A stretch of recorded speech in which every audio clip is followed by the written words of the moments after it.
estranged room, but offered him the possibility of maintaining a link to the room as he knew it, and acted as an aide-memoire for him.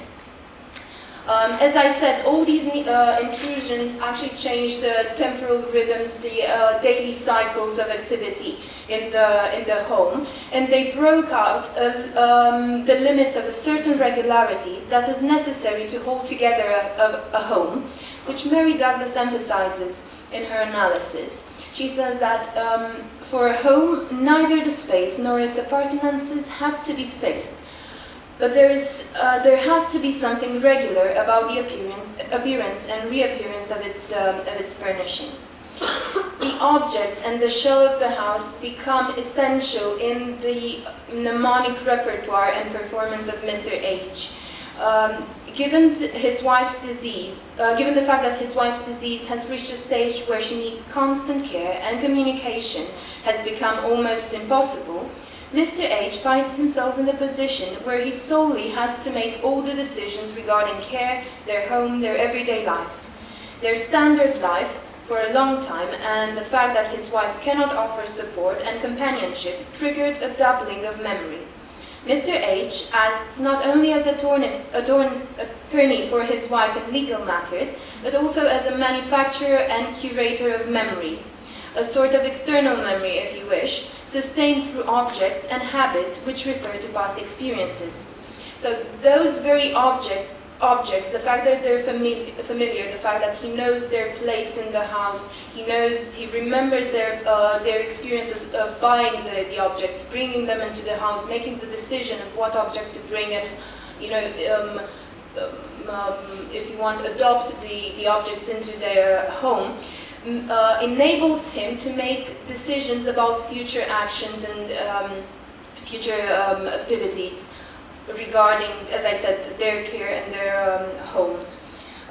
It helps him ground the regularity and synchronicity that sustain their life. You have to understand that this is not a conscious process. It's not that he wakes up in the morning and he says, well, today I think my wife might want to do this and that, so I'm gonna act in this way or the other. It's a process that works elusively and simultaneously with a process of probing and reworking his own memory. It has become a habitual act. And this act was triggered by the very appearance of her body, the physical existence within their domestic space, that makes it so that he is compelled, both by her presence and by his own undiluted expectation of another, in whom to reflect his own ideas, to recreate a living and ongoing memory.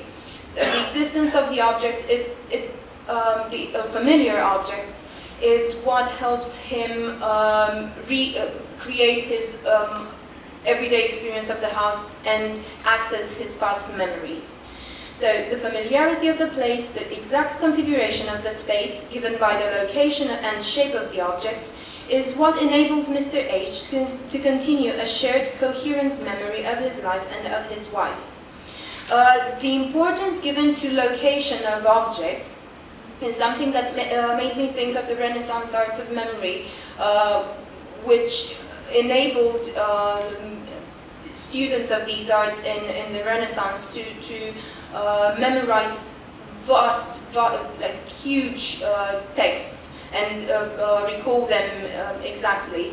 And they did that by creating in their mind a visual memory theater, if you want, where striking images were used in order to recall the words that they had, that they wanted to memorize, the text that they wanted to memorize.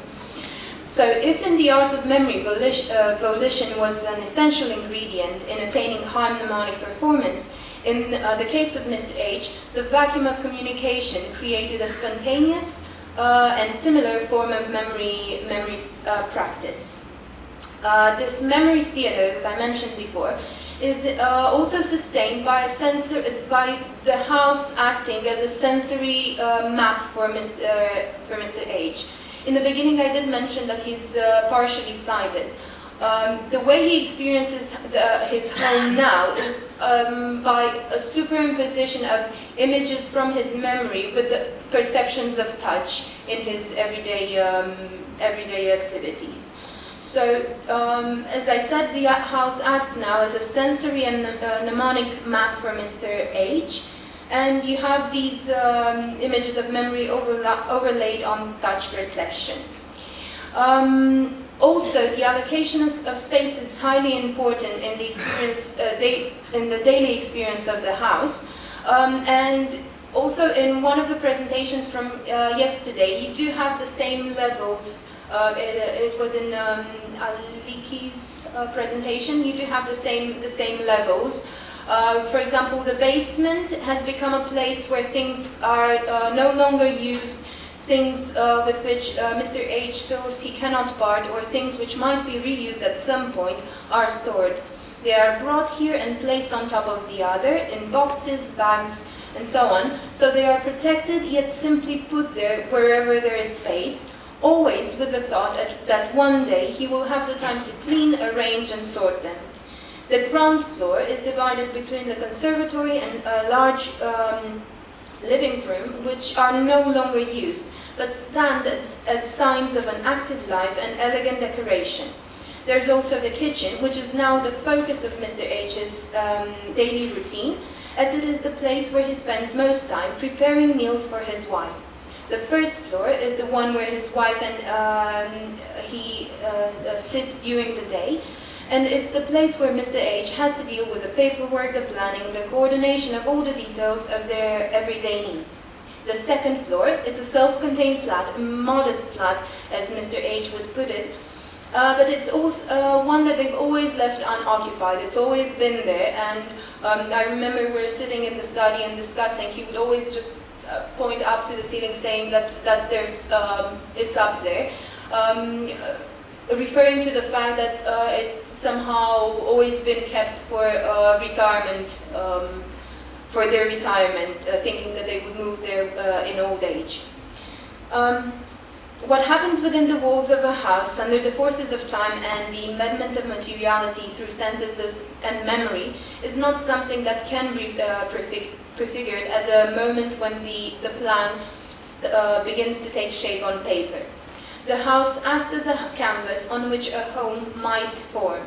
The texture given by the history of the house is the brute material from which the inhabitants begin their building and dwelling. In the case I presented, the relation between the inhabitants and the house developed as a dialogue where temporalities, materiality, and memory are constantly being negotiated and formed. Although the concept of home is not simply restricted to a house, in order for the latter to develop into a home, certain elements need to be synchronized. The history of the house helps create the character of the building, and so a certain relation to time takes shape. This relation needs to accommodate the inhabitants' temporality and translate the new changes brought upon the house into coherent stories that link to those of the house and the inhabitants.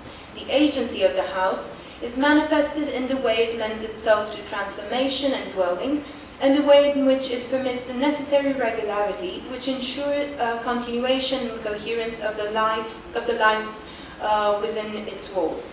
The regularity, in turn, is maintained through a memory, exercise, and a sensory, at times synesthetic, perception of the house.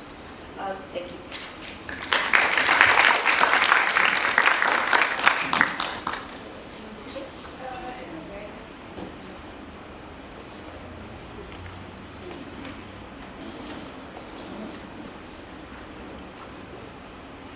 Well, hello, my name is Menna. I come from Egypt, and I just got my master's degree from Germany, and my thesis was focused on architecture and gender, which is apparently a topic you cannot touch when talking about the home, the idea of home and house.